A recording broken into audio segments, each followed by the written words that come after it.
Muy buenas noches tengan todos. El hombre con el que voy a hablar durante esta hora dedicó más de la mitad de su vida a guerrear, a combatir a los narcoterroristas en su país. Estoy hablando de guerrillas, paramilitares y ese largo y tenebroso etcétera que todavía hoy enrarece y ensangrenta la historia de Colombia y sobre todo la memoria histórica de Colombia.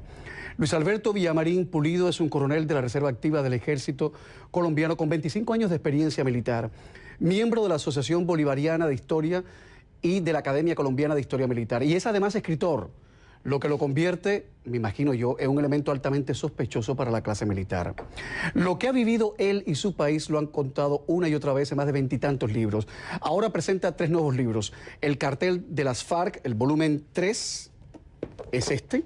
Geopolítica del terrorismo islámico y Pacto FARC-Santos, donde se ceba, digamos, o se centra en el acuerdo de paz que él le llama pacto y va a explicar por qué hoy. Comienza Camilo, que hablando se entiende la gente.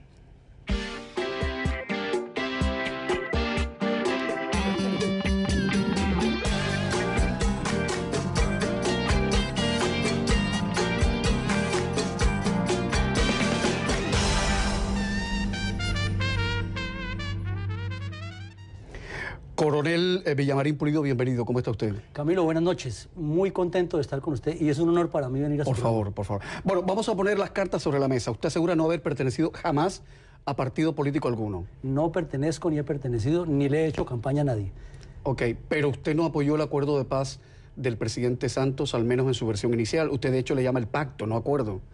No, yo sí apoyo la paz, Camilo. Como soldado que vivió la guerra, apoyo la paz. Lo que no estoy de acuerdo es la forma como Santos negoció ese pacto. Y lo llamo pacto porque es que es un acuerdo que se hizo después de que el pueblo colombiano le dijo no. Entonces fue un pacto personal de Santos con las FARC en contra de la voluntad del pueblo. ¿Y después en la otra versión que se hizo le pareció mejor? No, porque lo otro fue una refinación, como dicen en Colombia, una maquillación, lo maquillaron. No hicieron ningún cambio a lo que estructural y las FARC siguieron con todo lo que han ganado ya. Voy a hacer la primera pregunta al hilo, la segunda pregunta al hilo de la actualidad. En las últimas horas, coronel, autoridades colombianas abatieron a 3 integrantes y detuvieron a 2 miembros del Clan del Golfo, conocido también como Autodefensas Gaitanistas de Colombia, que por cierto nació tras la desmovilización de las paramilitares Autodefensas Unidas de Colombia, aquello en 2005, 2006. Dicen las autoridades que estos sujetos estarían involucrados en la planeación y ejecución de los recientes asesinatos a miembros de la policía en los departamentos de Antioquia y Córdoba. ¿Qué le parece esto? Es cierto, esta gente sí viene de los famosos autodefensas ilegales que llamaban paramilitares y fuera de eso tienen un contubernio con las FARC por el negocio del narcotráfico y es cierto que han declarado una especie de guerra contra la policía porque los cuerpos de policía especializados, o sea, los antinarcóticos, los han golpeado fuertemente. O sea, que en el acuerdo o en el pacto de paz, como usted le llama, los paramilitares estos están totalmente fuera y siguen haciendo y deshaciendo. Y no solo que siguen haciendo y deshaciendo, sino que hay una dicotomía que nadie entiende, Camilo. Por un lado, las FARC tienen el negocio de la droga con ellos y siguen en el negocio. ¿Todavía hoy? Sí, claro, las FARC siguen negociando droga, como lo demuestro en el libro El cartel de las FARC, volumen 3, que usted lo acaba de... Ahora lo vamos a peinar. A peinar. Las FARC están recibiendo dinero del narcotráfico y los paramilitares antiguos, o sea, las famosas autodefensas gaitanistas, les están dando dinero. Pero a la vez las FARC piden, en el pacto que hicieron con Santos, que el gobierno los combata y se inventaron un artículo que cualquier lego en la materia lo discutiría.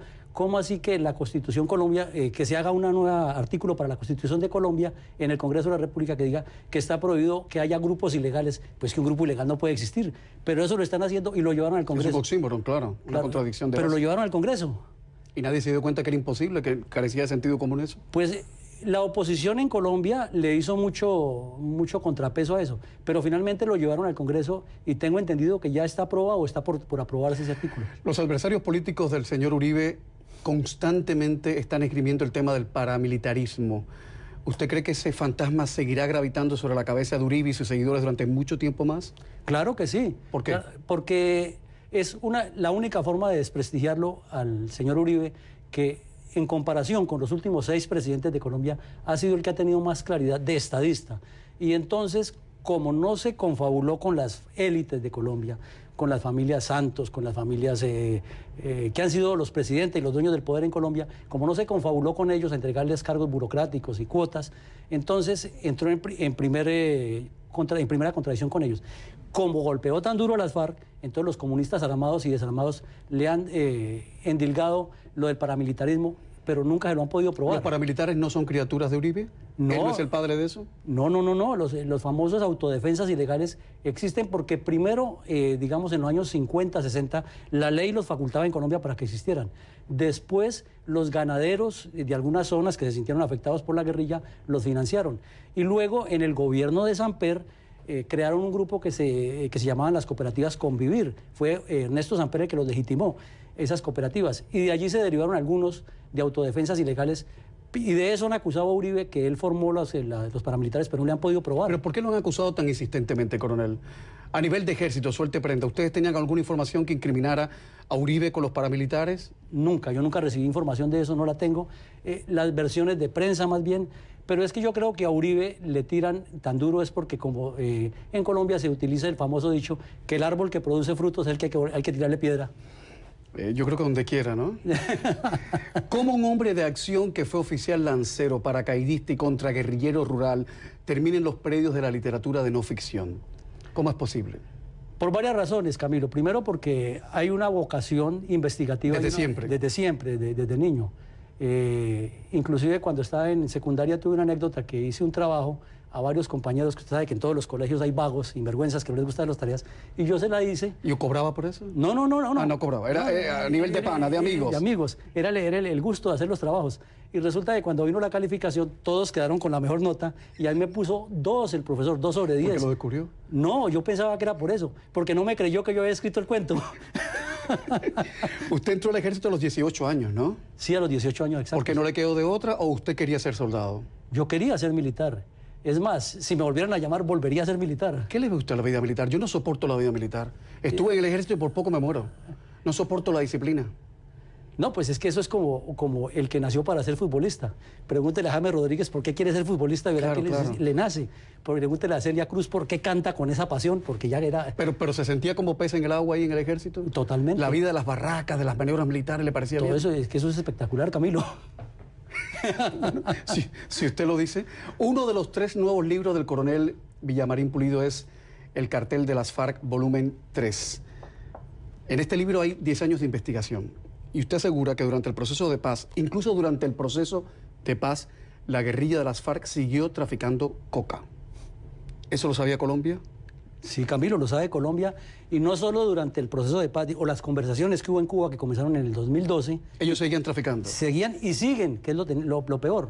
En el libro demuestro con hechos, con documentos, y no documentos elementales, sino documentos de la ONU, que es lo más serio que hay, documentos del Departamento de Estado, documentos de las agencias de inteligencia internacionales, que las FARC siguieron negociando droga y tienen pensado en su partido político es financiarlo con la droga, y las FARC se declaran defensores de los sembradores de coca. Es decir, que ya es un problema mucho más complejo porque es social, político y financiero. Pero casi que es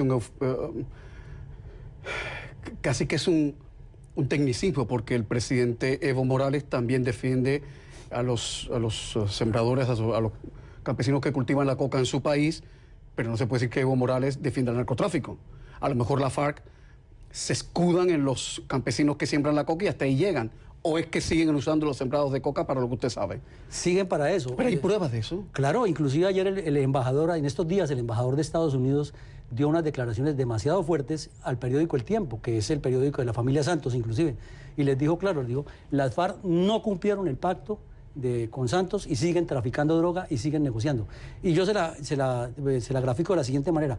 Si usted mira el mapa de Colombia, hay lo que se llama en geopolítica el hinterland, que son los extremos del país, digamos, los bordes internos del país. Y el centro es el herland. El propósito de las FARC es apropiarse de ese hinterland para seguir avanzando, porque ellos creen que el socialismo tiene vigencia y que el comunismo tiene que gobernar. Pero esas zonas son a veces inaccesibles, ¿no? Son lugares que es muy difícil llegar a ellos. Sí, no solo que son inaccesibles, Camilo, sino que las convirtieron en tierra de nadie. Por ejemplo, el Catatumbo, que es límites con Venezuela, eso es una región que tiene montaña, selva y tiene muchos ríos, muchos caños, muchos cursos hídricos. ¿Quién entra ahí? las FARC y el ELN, y los cómplices que tienen, porque tienen unas organizaciones sociales, entre comillas, que las han formado ellos durante mucho tiempo. Entonces, autoridad que entre ahí está detectada. Y ahora con la tecnología de los celulares, de los VIP... ¿Y qué hacen esas organizaciones aparentemente sociales? ¿Qué hacen? En apariencia defienden los intereses de los campesinos. Y en realidad lo que hacen es formar bases socialistas como de comités de orientación comunista para seguir el proceso hacia la toma del poder. Usted dice en este libro que a partir de 1978 la guerrilla de las FARC decide dedicarse por entero al narcotráfico para operar. ¿Cuál fue la justificación ideológica del grupo? Digo, si es que hubo alguna justificación ideológica, porque que yo sepa, el marxismo-leninismo jamás ha tenido que ver con Pablo Escobar. Vamos, al menos en los libros de texto, ya sabemos que en la realidad es otra situación. Es que la razón es la siguiente, Camilo. En el año 78 hace la sexta conferencia de las FARC, sexta conferencia guerrillera. Nacional. Nacional, sí, o sea, se reúnen los cabecillas de todos los sectores. Y evalúan que para avanzar hacia la toma del poder se necesitan X cantidad de recursos, que solamente con la extorsión y con los secuestros y con algunos atracos a mano armada, que hacían robos a bancos, no era suficiente. ¿Usted le llama extorsión a lo que ellos llamaban el impuesto revolucionario? Sí, claro, ellos llaman... Como la ETA y todo eso. Sí, ellos llaman, es que para ellos es impuesto... Sí, pero es extorsión. Es una extorsión, claro. Claro. Entonces, esos 13 ingresos no eran suficientes para financiar una guerra, para tomarse el poder. Entonces, coincidencialmente el M-19, que no fueron las FARC las primeras, fue el M-19, inició a extorsionar a los cocaleros y a los coqueros en el Caquetá y en el Guaviare, sobre todo en el Caquetá. Entonces las FARC vieron que ese era un buen negocio y decidieron entrar de frente. Pero como todo lo que es hecho por los comunistas, digamos que lo hacemos, pero en el momento que nos pregunten, nosotros no sabemos nada de eso. Esa fue la metodología. Y a partir de ese año iniciaron a desarrollar todo ese proceso. En el año 82 hicieron la séptima conferencia y allí decidieron refinarla y apurarle más a ese proceso. ¿Los guerrilleros consumían? No, porque el que consume allá ellos mismos lo fusilan. El negocio de ellos es venderla y producir dinero. Pero no, consumirse no se puede decir que... O sea, narcotráfico con una misión social, digamos. Sí, con la misión social. Hablando del año 1978, ha llovido mucho desde entonces. ¿Cree usted que justo a partir de ahí comienza lo que podríamos llamar el desmonte, el desmerengamiento, que es un término de Fidel Castro, ideológico de las FARC? ¿El cinismo de la FARC se entroniza a partir de entonces? ¿O ellos siguen creyendo en su cuestión revolucionaria y tal? Claro, es que mire, a partir de ese momento se produce una disensión con el Partido Comunista, porque las FARC son el brazo armado del Partido Comunista en Colombia. Pero en ese momento toman la decisión de que las FARC van a crear su propio, no partido, sino su propia línea comunista, y la llaman Partido Comunista Clandestino. Después, 5 años más tarde, lo bautizan, le agregan otro que son el Movimiento Bolivariano Clandestino, y luego le agregan las milicias bolivarianas, que antes las llamaban de autodefensa revolucionaria. Con esos 13 organismos suplen la relación con el Partido Comunista, pero básicamente toda guerrilla es una célula comunista de combate. Pero es un gran macarrón ideológico. Sí, no, y eso es lo que... Porque en el mismo banco se sientan Pablo Escobar, Federico Engels, Trotsky, Lenin. O sea, es increíble, ¿no? Sí, no, es que ellos lo que les interesa es la toma del poder y el fin justifica los medios. Voy a hacer una pausa, coronel, si le parece bien. Claro que sí, Camilo. Es que cuando uno habla con un coronel, aunque sea retirado, uno siente como... Es como cuando uno trae a un banquero, que por cierto no ha venido nunca un banquero al programa. Y tiene que haber buenos banqueros, ¿no? Claro, gente buena en la banca, ¿no? Vamos a hacer una pausa y regresar de inmediato y nos vamos a ubicar en el año 2008, porque es un año clave para las FARC. Más que el año, vamos a ubicarnos en la madrugada del 1 de marzo de 2008. Ya volvemos.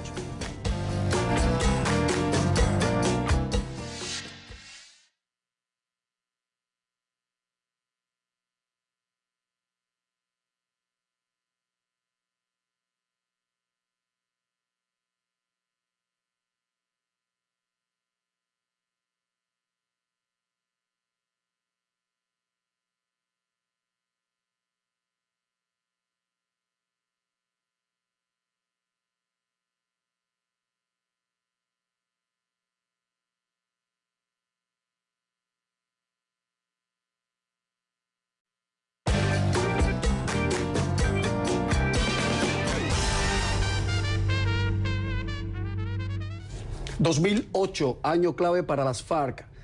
Coronel, madrugada del 1 de marzo de 2008, el ejército de Colombia bombardea una base de las FARC en Ecuador. Primera pregunta, ¿cree usted que este fue un punto de inflexión en la historia de la guerrilla de las FARC? Sí, Camilo, sí, porque Las FARC, igual que Al-Qaeda, igual que ETA, igual que IRA, igual que Hezbollah, se creían intocables en su nivel superior. Y el gobierno, el presidente Uribe, desde su gobierno, se fijó esa meta de golpear el secretariado, golpear la cabeza principal de las FARC. Y lo logró, y fuera de eso lo logró en territorio ecuatoriano, donde los cobijaba el gobierno de Rafael Correa. ¿Usted estaba en el ejército en ese momento? No, yo ya estaba retirado, pero tuve acceso a muchos documentos y a las personas que hicieron la operación, hablé con ellos. O sea que sé exactamente lo que pasó. ¿Cómo Uribe pudo montar esa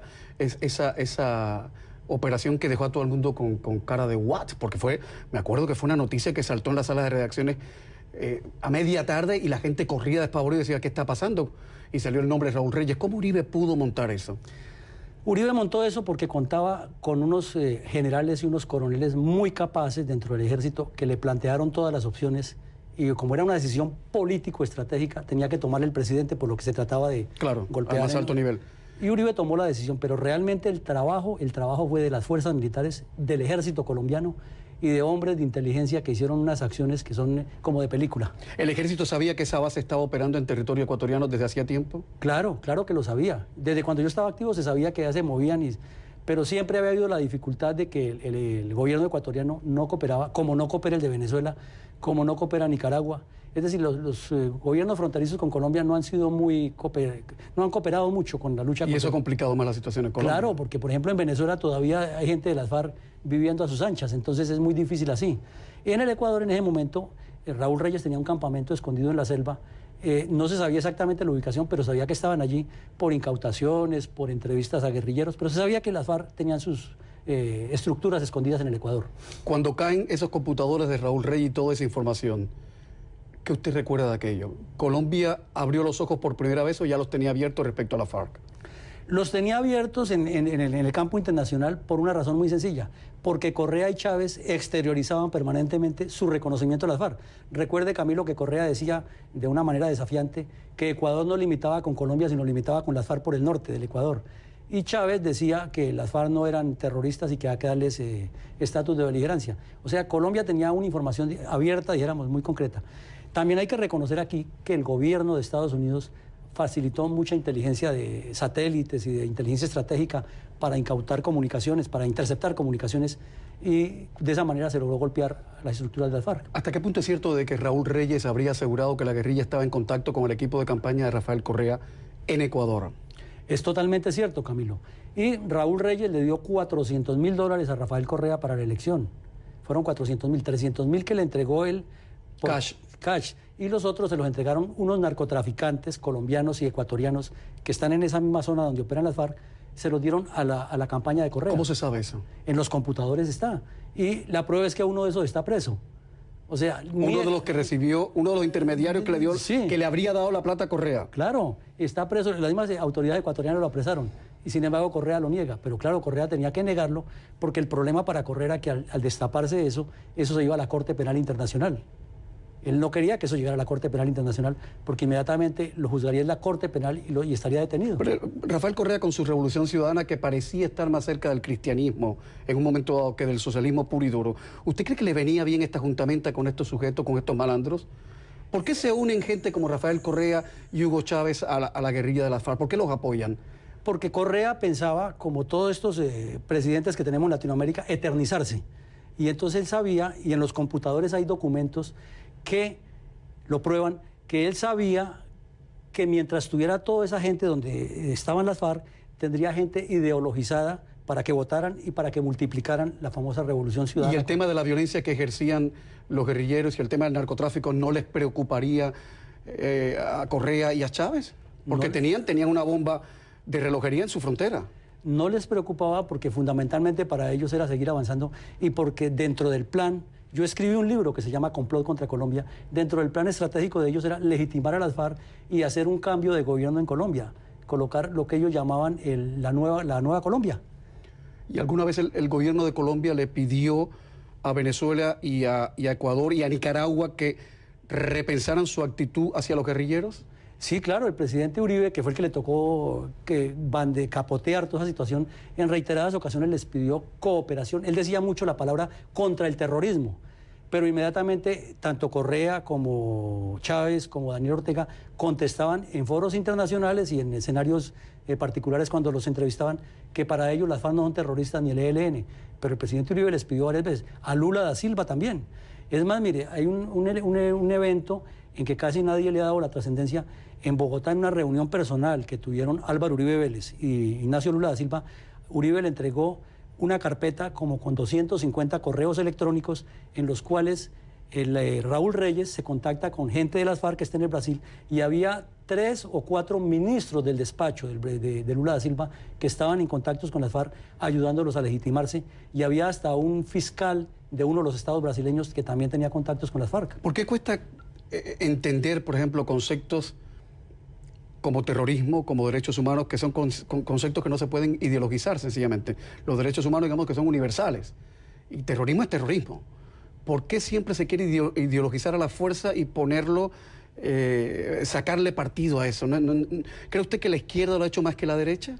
Claro que lo ha hecho más que la derecha, Camilo. Pero en la derecha hay gente que también se las trae. Claro. Porque usted va a Argentina y le pregunta a los golpistas, a la gente que trabajaba con Videla y no son terroristas.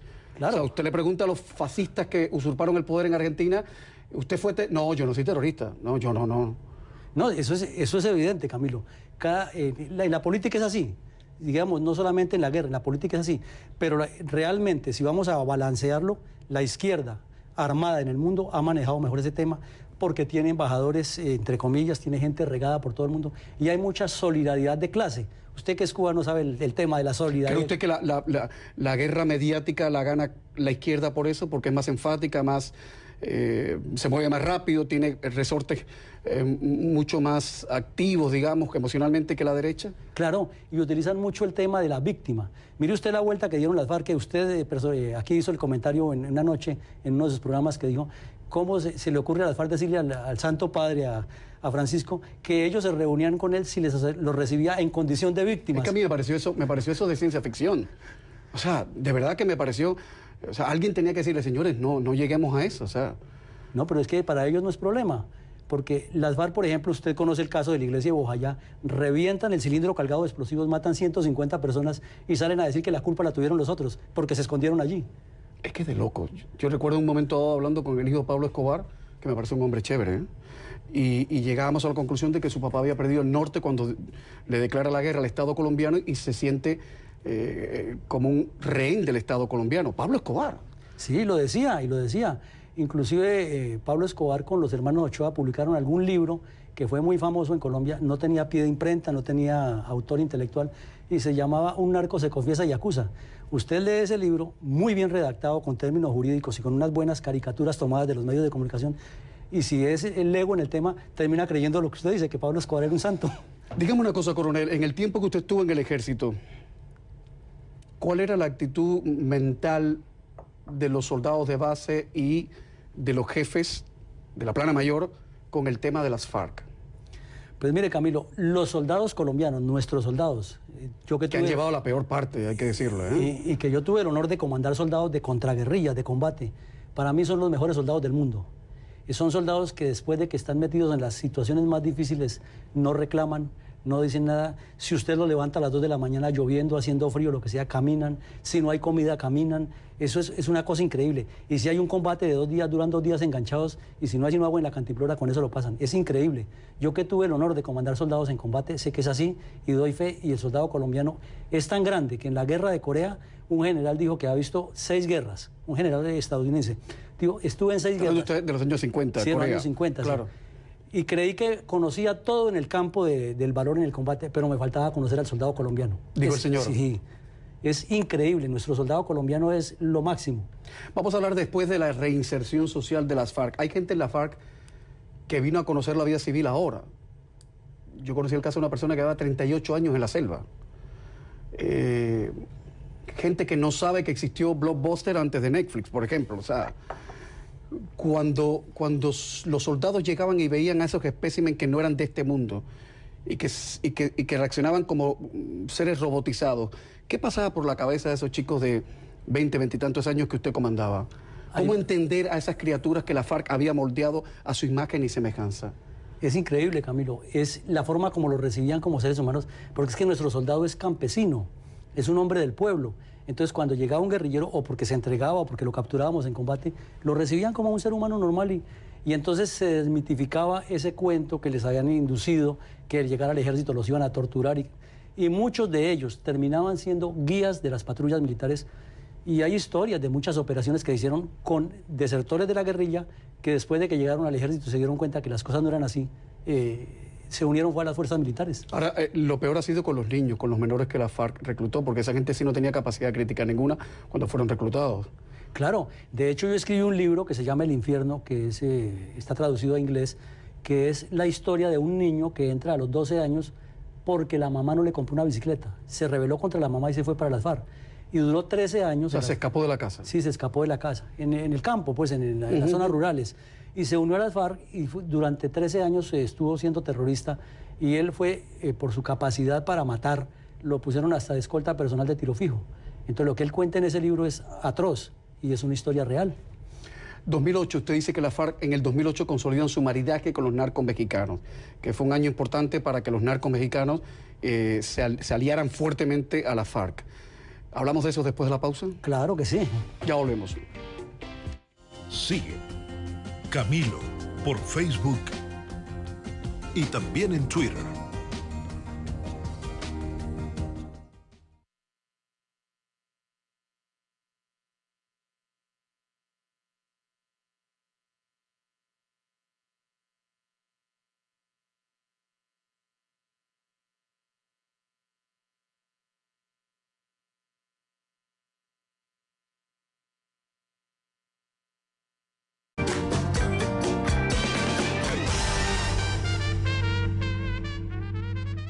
Esta noche en Camilo el coronel Luis Alberto Villamarín Pulido, que ha tenido la gentileza de traer el tercer libro, el tercer tomo de El cartel de las FARC. Y todos estos libros que este hombre ha escrito, que son más de 20 y pico, forman parte de algo que él llama el conflicto colombiano, como Benito Pérez Galdós en su día llamó los episodios nacionales. Le estoy llevando bien, coronel, al nivel de Pérez Galdós. Pero, o sea, usted ha hecho de historiar y de revisar el conflicto colombiano la obsesión de su vida. ¿Usted perdió a alguien en el conflicto? No, mire, afortunadamente yo estuve, dijéramos, en contactos directos y indirectos con la guerrilla en combate. Hubo 70 episodios, unos muy fuertes, otros muy leves. Jamás tuve un soldado herido, jamás tuve un soldado muerto, gracias a Dios. ¿Familiares tampoco? Familiares tampoco, no. Pero resulta que siendo mayor me enviaron a la República del Salvador como observador del proceso de paz de la guerrilla salvadoreña con el gobierno salvadoreño. Y entonces yo encontré en la Universidad Centroamericana más o menos 25 libros, los compré todos, 25 libros sobre el conflicto salvadoreño y me los devoré. Y me di cuenta que no había sido un solo lado de la historia, lo que contaba la izquierda. Entonces me pareció que era necesario contar la perspectiva militar de lo que yo había vivido, lo que han vivido mis compañeros y lo que me daba la experiencia militar. Y desde ese tiempo, como decimos en Colombia, manejo esa goma. Y además que los militares no hablan nunca, no cuentan nada. Que lo cuente un militar está bien. Sí, lo que ocurre es que el militar colombiano es muy formado apolíticamente y entonces prefiere guardar en sus archivos, en sus recuerdos, todas esas cosas y prefiere no contar de estos temas. ¿Sus superiores sabían que a usted le gustaban los libros y que le gustaba escribir? Claro, pero como... ¿Y no sospechaban de usted? Como en todas las instituciones, Camilo, había unos que sí y otros que no, cuyos nombres no quiero recordar. Porque es como dormir con el enemigo, tener un escritor en casa es como que, vamos. Usted dice que en 2008 las FARC consolidan el maridaje con los narcos mexicanos. ¿Por qué en el 2008 y no antes? De hecho, sí venían antes. Es decir, cuando estaban en la zona del Caguán, con las negociaciones... Ya había contactos. Inclusive en México capturaron a un señor que vivía en San Vicente del Caguán y tenía como una clínica médica, algo así. Y él tenía contactos con las FARC y fue capturado por eso, por sus nexos con las FARC. Pero no era tan evidente ni tan estructurado. Pero dijéramos que eso también va paralelo con el desarrollo que el Chapo Guzmán le dio al narcotráfico en México. Entonces, para el 2008 ya el Chapo era mucho más fuerte que en el 2000. Vendrían de antes, pero comienza a ser fuerte y sólido a partir del 2008, 2009, y coincide con la misma época en que las FARC pensaban en tomarse el poder con la sociedad, con los países de Venezuela, de Bolivia, de Brasil, de la Argentina, que estaban los Kirchner, del Paraguay, que estaba Lugo, todos le estaban haciendo el juego. Pero ellos no recibían plata, digamos, Ortega, Chávez, Néstor y Cristina, Kirchner, no recibían plata de la narcoguerrilla de las FARC, no. No, Chávez les daba plata a ellos. Chávez les daba plata a ellos. A los gobernantes que usted me nombra. Y las FARC con su narcotráfico antes tendrían para prestarles si querían. Pero no recibieron esos gobiernos. No, eso no. Que se sepa, no recibieron. No, el de Ecuador sí se sabe y hay pruebas de que recibió para la campaña presidencial. Pero el presidente Correa lo niega una y otra vez. Lo negará y lo seguirá negando porque donde lo reconozca, pues se le acaba toda su mentira que ha montado alrededor. ¿Cómo ha sido la relación de las FARC con Daniel Ortega? Ha sido una relación fuerte. Mire, por ejemplo, esta prueba. En Bogotá capturaron a un hermano de Rodrigo Granda que tenía una cantidad de propiedades exageradas y había escrito un libro que no lo conocía nadie, y cuando le pregunta el juez le dice: ¿usted de dónde tiene todo ese dinero para tener 3 embotelladoras de agua, tantas fincas, tantos apartamentos? Dice: es que los royalties, las ganancias que me dé el libro. Y uno que es escritor sabe que eso no es así. Usted dice que toda la izquierda apoyaba a las FARC, pero está hablando de apoyo moral. Sí, claro, y hay otros de apoyo político. Y apoyo político, pero no apoyo material. O sea, en el momento que estamos hablando, ya no existe el apoyo, digamos, de los años 70, de la Revolución Cubana, a los grupos guerrilleros, a los Tupamaros, eso con la FARC no existe. En Cuba sí existía y sigue existiendo en la parte del tratamiento médico. Allá siguen yendo los guerrilleros, digamos, los de alto nivel, ¿no? En cuanto al Partido Comunista Colombiano, como le contaba, después del 78, las relaciones siguieron muy fluidas, pero ya las FARC tienen su propia línea política. O sea, ya hoy las FARC no son el brazo armado. O sea, ¿cuándo fue que la FARC deja de ser el brazo armado del Partido Comunista de Colombia, según usted? No deja de ser. En el año 93, dijéramos que parten cobijas. Nosotros aquí y ustedes allá, pero la ideología es la misma. O sea, seguimos con el mismo plan, pero cada uno por su lado. ¿Pero se puede hablar de ideología en la FARC? Sí, las FARC son marxistas, leninistas, y lo reconocen y lo insisten, y sobre todo los cabecillas, porque el raso pues es una persona que lo manejan y lo llevan y lo traen, pero los jefes de las FARC sí son marxistas, leninistas. ¿Dónde y cómo las FARC lavaban la plata, lavaban el dinero? La siguen lavando, Camilo. ¿Pero cómo lo hacen? Tienen empresas fachada en Colombia, tienen inversiones en la banca por medio de terceros, tienen inversiones en los paraísos fiscales. Pero no se supone que con la entrega de las armas y la desmovilización y todo eso, ¿tiene que haber habido un proceso de transparencia monetaria y de ver de dónde están las plata, de dónde están las cosas? No lo hubo, Camilo, y eso lo digo yo en mis libros, sobre todo en el del Pacto FARC-Santos. No lo hubo, y es lo que se está reclamando, y es lo que el embajador de Estados Unidos está diciendo de manera distinta. Por ejemplo, Camilo, un concierto que hacen en Bogotá, que le ponen todo el espectáculo del mundo, con toda la organización que usted quiera, con toda la seguridad, con toda la estructura, y nadie sabe de dónde salió ese dinero. Recuerde que hace unos días encontraron a unos guerrilleros que venían en un vehículo y traían $10.000. Y entonces el fiscal general de la Nación les ayuda a lavar la cara diciendo que eran $10.000, pero que no está probado que son del narcotráfico. Entonces, ¿de qué son? ¿Qué ingreso tienen las FARC para justificar $10.000? Sí, es que a lo mejor en Colombia las cosas se hacen distintas. Si yo voy a un banco de Estados Unidos ahora, y saco $10.000, yo tengo que por lo menos dar una explicación al gerente del banco. Claro. Y si no, en un par de horas alguien me está llamando. Claro. ¿Qué hace usted con $10.000? Pero igual en Colombia es distinto, digo yo, ¿no? No, las leyes en Colombia son muy estrictas. Pero ¿por qué no se ha sido transparente con esto de la plata? Porque yo tengo la convicción moral de que el presidente Santos está en contra de la guerrilla de la FARC con el mismo ímpetu que el señor Uribe y que toda la sociedad civil colombiana. Yo no creo que el presidente Santos deliberadamente quiera tapar esto. Yo sí creo que quiere taparlo. ¿Por qué? Porque a él le conviene, primero porque le dieron un premio de paz que no se merecía. No se lo merecía. Bueno, pero al margen de eso. No, pero es que ahí viene. Entonces, él no ha podido demostrar nada con su... O sea, si vamos y sacudimos aquí sobre la mesa, a ver, ¿qué puede demostrar Santos de las FARC, del proceso de paz de las FARC? Si las FARC siguen con la duda de que hay unas disidencias que no son disidencias, siguen traficando coca, no entregaron los bienes, no entregaron a los menores de edad, están buscando no pagar cárcel y quieren un reconocimiento político, quieren 26 curules en el Congreso y ¿qué le entregan ellos a Colombia por el daño que hicieron? Y Santos tiene que mostrar algo porque le dieron un premio Nobel de Paz cuando no había demostrado nada. Entonces, él tiene que mantener la caña de que esto no pasa nada. ¿Usted está de acuerdo en que la FARC lleguen al Congreso, pero por su propio esfuerzo, no que le regalen, digamos, los escaños? No, yo estoy de acuerdo que primero paguen cárcel por lo que hicieron. Antes de hacer política. Antes de hacer política. O sea, primero que se saníen ante la sociedad. ¿Y eso es lo que piensa el ejército? El ejército lo piensa así, claro, pero el ejército no es político. Pero yo sé que el ejército piensa eso y la gente en Colombia, por eso votaron que no estaban de acuerdo. ¿Cómo habría sido para usted el acuerdo de paz ideal? El acuerdo de paz ideal, Camilo, era que las FARC pagaran efectivamente penas privativas de la libertad. Pero ellos no se han disculpado siquiera. Bueno, esa es una. La otra, que no se disculparan. La otra, que entregaran antes de firmar cualquier acuerdo todas sus propiedades. Y la otra, que resarcieran a las víctimas, efectivamente, y que se sometieran a la justicia.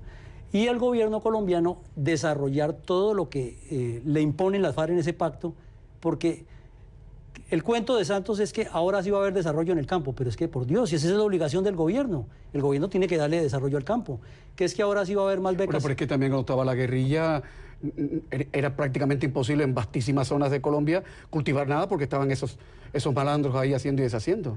Porque no había habido una voluntad política. Es que, Camilo, la historia nuestra son 50 años combatiendo contra las FARC, en que vaya, combata, pero quítese de ahí. Eso pasó con el M-19, pasó con el EPL. El ejército muchas veces tuvo que retirar las tropas de áreas porque había una decisión política. Entonces, cuando se tenía el ímpetu de lo que se llama en estrategia militar, el ímpetu del combate, deténgase ahí, que es que vamos a negociar. ¿Y por qué con Uribe sí se logró de alguna manera eso y no con Santos? Porque Uribe no les creyó la estratagema de que iban a hacer la paz. Digo, ustedes quieren hacer la paz, entonces vamos a combatirlos hasta que ustedes se sometan a la justicia. El punto de Uribe era sometimiento a la justicia. Pero las FARC llegaron a Cuba con el cuento es que estamos negociando entre dos partes iguales. Y entonces lo que se decide entre dos partes iguales. ¿Cómo así que un poco de bandidos terroristas son iguales a un Estado? Eso no puede ser. ¿A usted nunca le gustó la idea de que se negociara en La Habana, me imagino? No, porque eso es como, usted tiene un ratón que se está comiendo el queso en su casa campestre, y entonces usted trae al gato para que cuide el ratón y el queso. Eso es como... O sea, ¿usted no creyó en la voluntad política de Raúl Castro de decir vamos a fajarnos aquí por la paz y todo eso? No, no. No, porque eso es como si dijera que Estados Unidos va a negociar que el jefe de Al-Qaeda se desmovilice y entonces le dice a los de ISIS que lo reúnan en la zona de él para hablar con los de... ¿Cree usted que La Habana sabe mucho más de la FARC de lo que todos presumimos y que no va a soltar prenda en mucho tiempo? Pues claro, Camilo, usted sabiendo que el régimen cubano es un régimen policíaco, de inteligencia, ¿usted cree que el señor de la calle y los otros 5 o 6 delegados colombianos no estaban espiados con micrófonos y con todo lo que hablaban y que cuando ellos llegaban a la mesa ya las FARC sabían qué era lo que les iban a decir? Eso es evidente. Voy a hacer una pausa y después quiero que me cuente alguna conversación que usted sostuvo con algún guerrillero y que le pareció a nivel personal, a nivel ciudadano, a nivel ser humano, cuando conoció a ese tipo de gente. Claro que ¿vale? sí. Ya volvemos.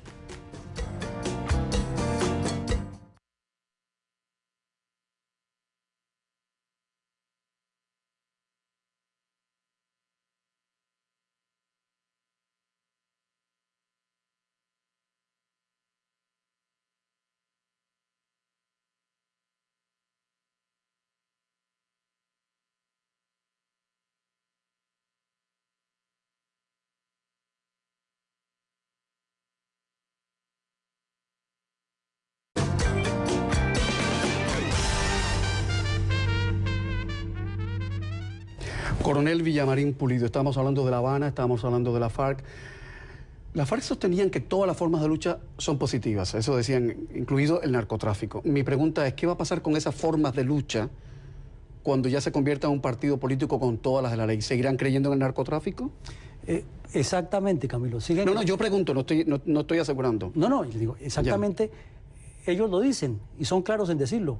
Es que lo que se firmó no fue ni siquiera un acuerdo de paz, fue un acuerdo de terminación del conflicto, que ellos mismos ponen la condición, que si no funciona, tocará regresar a las armas. Por eso dejaron unas disidencias, por eso se ubicaron estratégicamente, como lo demuestro en los 2 libros, el cartel de las FARC y el de Pacto FARC-Santos, se ubicaron en el Chocó, en el Cauca, es decir, todo el litoral pacífico, en el Catatumbo, porque tienen ahí su retaguardia estratégica y están allí metidas y su futuro es conquistar todo ese hinterland para avanzar hacia el herland, que es el corazón. Es un proceso a largo plazo, no ha terminado. Un periodista escocés decía que él tenía la percepción, igual está equivocado, de que el tema de las FARC se veía en Colombia de muchas maneras, pero que en las zonas urbanas, especialmente en las grandes ciudades, Bogotá sobre todo, se percibía esto de una manera y que hacia el interior del país, donde sí se había sufrido, se veía de otra manera. ¿Todavía hoy se percibe así? ¿Cree usted que eso es cierto? Camilo, no solo que se percibe así, es que ni siquiera el gobierno lo ha entendido. Es que las FARC llegaron a Cuba con un plan estratégico, con objetivos, con metas, con procedimientos, con agenda.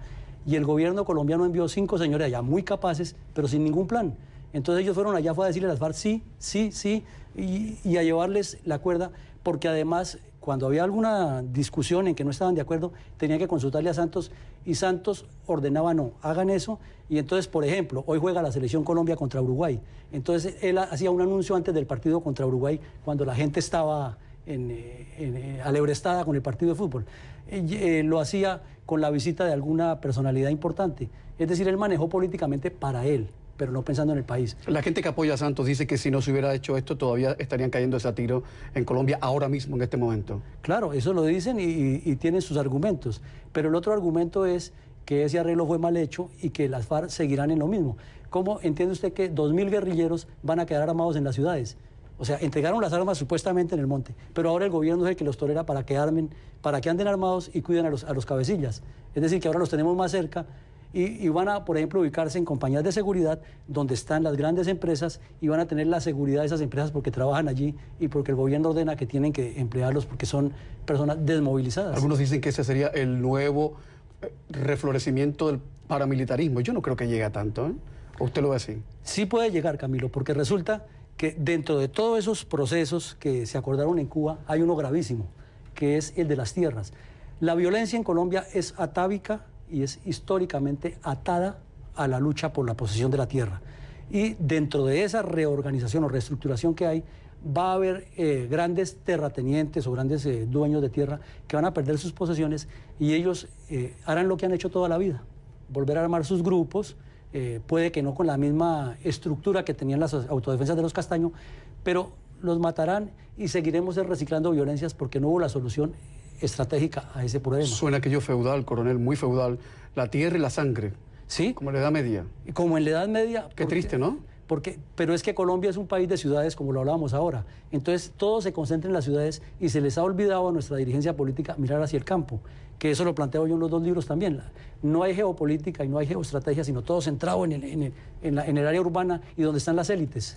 Hablando de las élites, algunos compañeros colombianos, colegas colombianos me dicen que emisoras como la W con Julio Sánchez Cristo, que me parece un extraordinario hombre de radio, pero dicen que son mensajes esencialmente urbanos, dirigidos a una población esencialmente urbana, y que eso en el campo, país adentro, tiene otras lecturas, o que la gente pasa de eso. Es que nosotros tenemos una tara que nos la dejaron los españoles, de creer siempre que el hombre de la ciudad es superior al hombre de campo. En todos nuestros países, casi siempre. Entonces resulta que en Colombia, hasta no hace mucho tiempo, es común decir a una persona para decirle que es ignorante o que es un pobre campesino. En Cuba decíamos los guajiros, ¿no? Sí, exactamente. O decirle es que es un indio, o sea, una manera despectiva. Y a veces son sabios, ¿eh? Pues, que los he conocido yo que son mosca. Pues, claro, muy pilas, muy pilas. Pues usted me decía ahora que quería conocer la experiencia de algún guerrillero que yo conocía. Son tipos extraordinariamente inteligentes. Puede que no tengan la formación cultural, pero la dinámica de la guerra, la dinámica de sobrevivir, porque ellos están sobreviviendo también, exacto, les hace desarrollar la inteligencia y son muy capaces, muy audaces y además que tienen una facilidad de moverse entre el monte que no la tenemos ni usted ni yo. Y cuando usted detectaba que eran fanáticos acérrimos de la izquierda más retrancona, porque hay izquierdas, como rubias y rubias, ¿qué usted sentía? Pues realmente eso lo manejan, dijéramos, de cabecillas de frente hacia arriba. Los guerrilleros rasos, los guerrilleros intermedios... ¿Son pueblos de alguna manera? Sí, son pueblos y son personas que están allí más que todo engañadas o inducidas, pero cuando llegan a la realidad también entienden que el mundo es mucho más que A y B. ¿Usted cree que la gente de la FARC sigue, o sea, la plana mayor de la FARC, el politburó de la FARC, sigue echando de menos al muro de Berlín? Sí, claro. Ellos sí, porque ellos parten de la base de que el socialismo tiene vigencia. Si así fuere, y debo creerlo porque usted me parece una persona de total solvencia intelectual, si así fuere, ¿por qué hay tanta preocupación entonces en Colombia, sobre todo los que no apoyan el acuerdo de paz, en el sentido de que estos señores se reciclen como congresistas? ¿No hay una sociedad civil fuerte en Colombia como para hacerles la contra a nivel político, a nivel democrático, y que estos señores se diluyan, como se diluyó el M-19 en su momento, políticamente hablando? Pero es que son dos cosas distintas. ¿Por qué? Cuando el M-19 se desmovilizó fue que el ejército lo rodeó, lo acabó, y ya eran... Estaban perdidos. Estaban perdidos y eran muy poquitos. Ya realmente el M-19 no pasaba de 200, 300 hombres. Las FARC siguen siendo 7.000 y el gobierno nacional le cedió una cosa muy inteligentemente manejada por las FARC, que son las famosas ECOMUN, que son unas cooperativas en que a cada guerrillero le dan una cantidad más o menos como $1.000 por cabeza, y 5.000 por cabeza y 1.000 para abrir una cuenta bancaria, bancarizarse. Y con eso forman una cooperativa. Entonces le preguntan, ¿quién no quiere pertenecer a esa cooperativa? Pues todos. Pero esa cooperativa se va a convertir en un elemento de blanqueo de capitales ilícitos. Y fuera de eso les tolera y les permite vincular a la sociedad civil. ¿Y el gobierno no puede controlar eso? Pues los controla, debería hacerlo. Pero los controlaría como estatutos, como funcionamiento, como que cumplan en presentar la declaración de impuestos, pero ya meterse intrínsecamente no, porque la misma Constitución lo prohíbe, de llevar bases de datos y de averiguarle su ideología y todo eso. Pues me gustaría que a los desplazados también se les diera $5.000 y se les diera esas facilidades para poder regresar a sus tierras y hacer su vida, ¿no? Digo yo. Porque esa es la parte muy triste del conflicto. ¿Hablamos de eso después? Claro que sí. Tener a uno de pronto y le dicen, ya esto no es tuyo. O sea, donde nacieron tus abuelos, donde naciste tú, ya esto no es, este mundo se acabó. Y empiezas a ser paria, un paria más. Ya volvemos.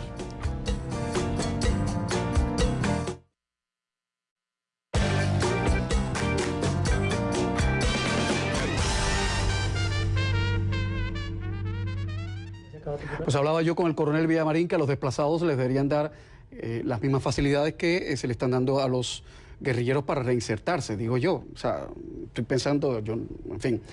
Coronel, ¿usted cree que el próximo presidente de Colombia, si no fuere de la misma corriente política que el presidente Santos, si no apoyare el acuerdo de paz como está ahora, los acuerdos de paz, ¿usted cree que podría dar marcha atrás a ese acuerdo? Claro que podría darle marcha atrás, Camilo. ¿Y no sería muy complicada la situación? Es que de todas maneras la situación va a ser complicada, Camilo. O sea, estamos en un momento como cuando estaba Churchill en la Segunda Guerra Mundial, que recibió a Chamberlain. ¿Qué momento? ¿Qué momento? Y Colombia está en un momento igual. Se necesita un estadista, un estratega, y si se toma esa decisión y la somete obviamente a un plebiscito, un referendo, el pueblo colombiano va a decir que está de acuerdo en que eso no es así. No en contra de la paz, sino en contra de cómo se firmó ese acuerdo. ¿Y ese estratega vendría del uribismo? Pues es el más indicado, porque resulta que ahora los partidos, ninguno, con el desprestigio que tuvo Santos, que representaba una unidad nacional, entonces todos se diluyeron, ya ninguno quiere representar su... Pero a Uribe le dieron mucha caña diciendo que era populista, que estaba manipulando todos los mensajes de cara al acuerdo de paz también, decían eso. Claro. Le han dado caña a mucha gente en Colombia. Pero es que son los congresistas que necesitaban que se aprobara rápido los pactos de paz, porque hay dinero, Camilo. Es que ese es el problema, que hay dinero. Al aprobar los acuerdos de paz, entonces comenzaban a girar dinero para las regiones y se aproximan las elecciones parlamentarias. Entonces el parlamentario que quiere que lo reelijan puede llegar a la zona a decir, les vamos a hacer esto y lo otro, y yo fui el que intercedí. Coronel Villamarín Pulido, me quedan 50 segundos para decirle muchas gracias. Y al margen de lo que hemos hablado hoy, que pueda la gente quedarse con una visión un poquito pesimista, yo quisiera que todo se revirtiera en cosas lindas y que aflorara lo mejor de Colombia y que la paz fuese de verdad más que una utopía, una certeza para Colombia, porque ha habido mucha sangre muchos años. Yo sé que usted piensa también en ese acuerdo, pero sería ideal de verdad. Sería Su ideal, país se lo merece. Se lo merece porque Colombia es un país hermoso, de 5 regiones, de gente muy bella, pero mientras la dirigencia política no se enfrasque en lo que es, nos quedamos en lo mismo. Los colombianos son muy bacanos, como dicen ustedes. Muchas gracias, coronel. Camilo, mucho gusto. Muchas gracias. Colorín colorado que este cuento se ha acabado. Buenas noches, buena suerte tengan todos. Chao. Y se nos fue una hora así de rápido.